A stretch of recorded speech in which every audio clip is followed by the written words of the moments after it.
was a perfect Toronto summer day. Warm breeze, golden hour light, and the cobblestone streets of the Distillery District alive with art, culture, and music. But for the Filipino community, the day was also historic. We're so excited that for the very first time, there's a Philippine night here at the Italian Contemporary Film Festival, Lavazza Inclusiti Festival. And it's actually running for 14 years already. So this is the first time that they've invited the Filipino community to be part of it. So that's why there's 4 hours of musical showcase and then culminating in a film, award-winning film, Song of the Fireflies.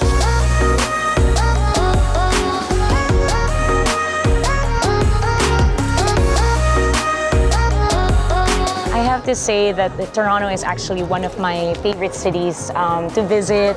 I used to come here a long time ago performing with my father in the early 2000s, and then I was just here about 3 years ago for another festival, and I'm so glad to be back because the Filipinos here are always so much fun to perform for. And of course, I know for a fact from our organizers that they've been bringing Filipino films to Toronto and that the response is always good. So we're sold out tonight.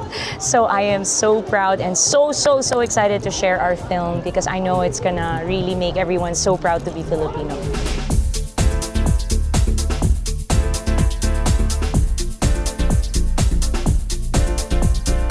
Also spotted that night, OPM legend Jinky Vidal, who came to support the Filipino entry and soak in the energy of the crowd. So the Filipinos are dominating today here in the Distillery District. It's amazing.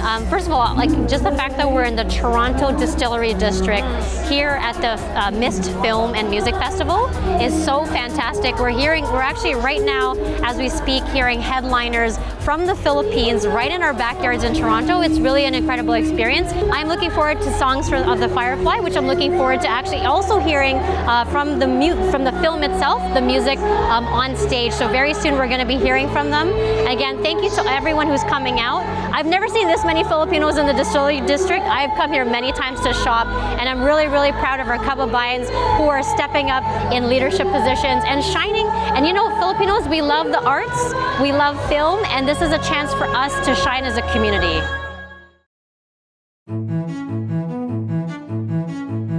As the sun dipped, excitement shifted toward the screening of the Song of the Fireflies, a beautiful film about the Lobok Children's Choir in Bohol.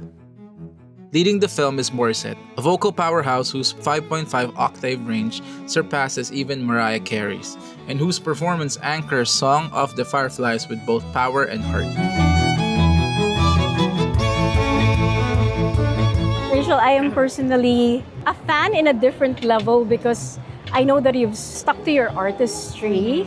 Like there were many other temptations and offers to divert from, I suppose, like the real artistry that you stick with or that your brand is about. What does it take? What sort of courage does it take to stick to your brand of artistry? That is a very good question kasi we started our company, the one that produced Song of the Fireflies, which also produced Ang Larawan, which is available on Netflix, by the way, as The Portrait. So this is just our second film. I am partnered with Girly Rodis, who is one of the, I guess, pillars of artist management in the Philippines, and of course Celeste Legaspi. So it's the three of us in that company. And people always say na parang, my God, you guys are so brave to be producing these types of films that are not considered parang technically not considered commercial, right? And we don't have big movie stars in it. What we stand for kasi is, the reason our company is called Culturetain is because we want to promote Filipino culture to the world stage, not just in the Philippines, but we want for the whole world to hear about our Filipino artistry, our Filipino music. And of course, the tain is from entertain, which is that you can't just parang kasi it's almost like preaching, right? If you tell people yeah, come on, like know about Filipino culture, blah blah blah. But if you don't do it in an entertaining manner, if you don't tell a story that really touches the heart, like in the case of the story of the Lobok Children's Choir, and put in entertaining moments, funny moments, heartwarming moments, parang it wouldn't be entertaining. So yeah, so it's combining those two things, which I think is the magic formula.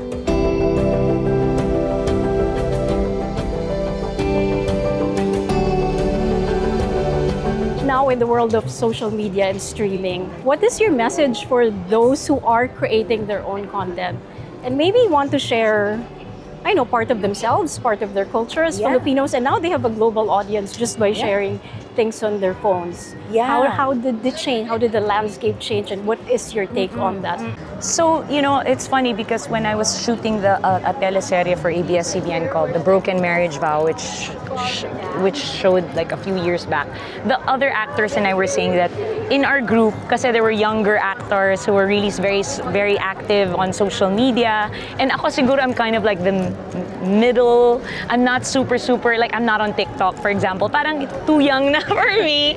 People are always telling me, like my friends like Geneva Cruz, who's one of my best friends, she's super active on TikTok and stuff. And then I think it really just depends on your personality, you know. Right. So I don't think there's a right and a wrong with it. I think it just has to do a lot with how you are and what you love, what you enjoy. If you really love to do dances, if you like, you know, creating things like makeup tutorials and whatever it is, like shooting yourself making a recipe or cooking or whatnot.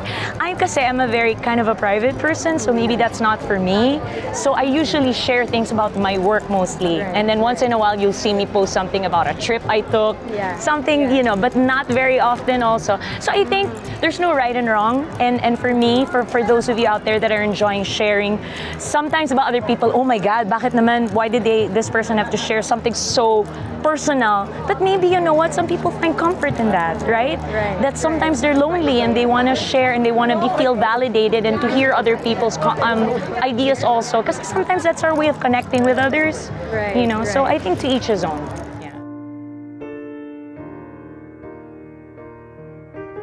Song of the Fireflies lit up the night in more ways than one. A proud first for Filipinos at the ICFF, and a reminder that Filipino artistry, when given the stage, leaves a glow that lasts well after the credits roll.